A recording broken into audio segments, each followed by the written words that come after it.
Some of you know me as A6. Of course, my name is Antonio to others.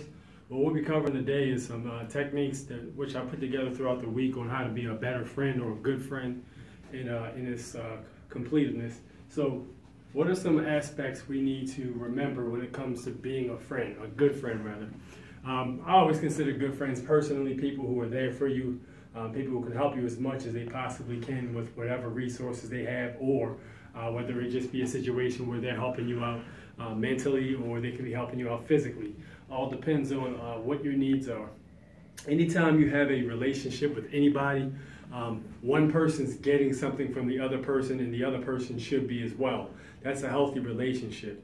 A parasitic relationship is usually when somebody's just continuously taking, and it becomes a negative detriment to you, or it can make your life a little harder to deal with depending on what the situation could be.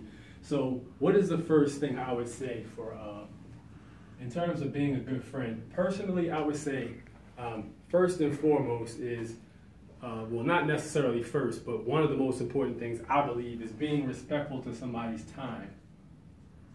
Being respectful to other people's time.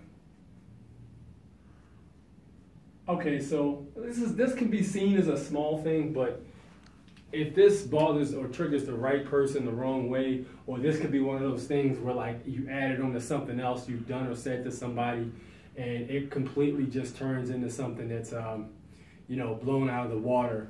Where if something like this can be minded and can be respected, a lot of times people can take that as a positive way of thinking for you, and it can be a positive way of thinking for them, whether it demonstrates that's how you should conduct yourself or whether the person already conducts themselves like that. So if you have a situation where you're supposed to pick a friend up at a certain time, you want to try to make sure you get there like 5 minutes early, or always leave time in case you got to go pick somebody up from a new area, you don't know the area. Leave that 15, maybe 20-minute window that you might be lost to drive around and figure yourself out. Or if it's somewhere that you know where it is necessarily, a good technique would be to leave like a 10-minute window just in case there's traffic. So, just the thought process of trying to make sure that you're there on time can go a long way. So yeah, definitely being respectful to time for somebody else. Also, I would also say comforting the person. So, we all have these goals in life, or we all have obstacles which we have to go through. So if you have a friend or such who is going through something at the time, they need somebody to talk to, somebody to vent to. Even sometimes people are very stubborn. I can do this sometimes where I don't really want to accept help from anybody, but sometimes people need help. They don't want to admit it, but sometimes it's good to just reach out and say, hey, look, if you want to talk about this, man, I'm the guy you can talk to. You can definitely come to me and talk to me about it. Some people are more withdrawn. Some people might not want to share the information right away. You might have to give them time. It all depends on the person. So definitely comforting the person at the right time is important, I would say. Aside to these two other items, I would say also moral support.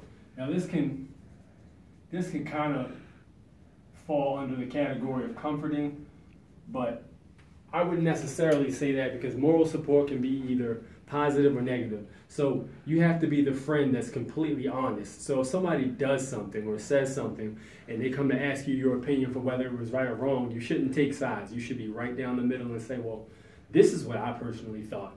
I thought that you shouldn't have said this and this and this, and maybe you could have said this and this and this instead.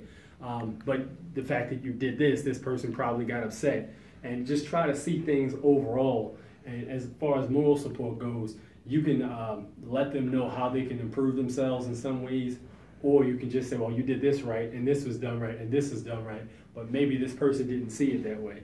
That happens. So again, that's one of the things you can actually do to try to make sure that you have that moral support there. Okay? So also, one of the things I would say is setting a good example.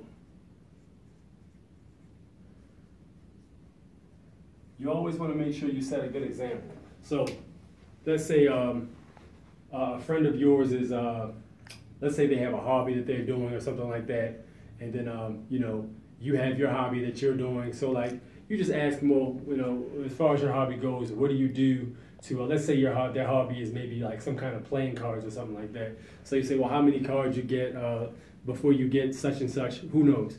But then you can say, well, how about, what I usually do with my hobby is I get this, this, and this together, and then this enables me to have this here, which means when I go over there and play with these people, I'm already ready. Maybe that's how you should conduct yourself.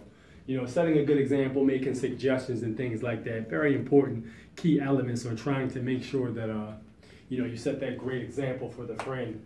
So just really quick, those are 4 things that can really help you to be a better friend. We'll cover this more in depth at a later point, but right now as a quick lesson, that's what we have. We're going to be doing another video in about probably a few hours, but it may not continue on this. It's going to be something else. But I'll definitely let you guys know next week when we build upon more of those facts there. So as of right now, you guys have a nice one. Signing out.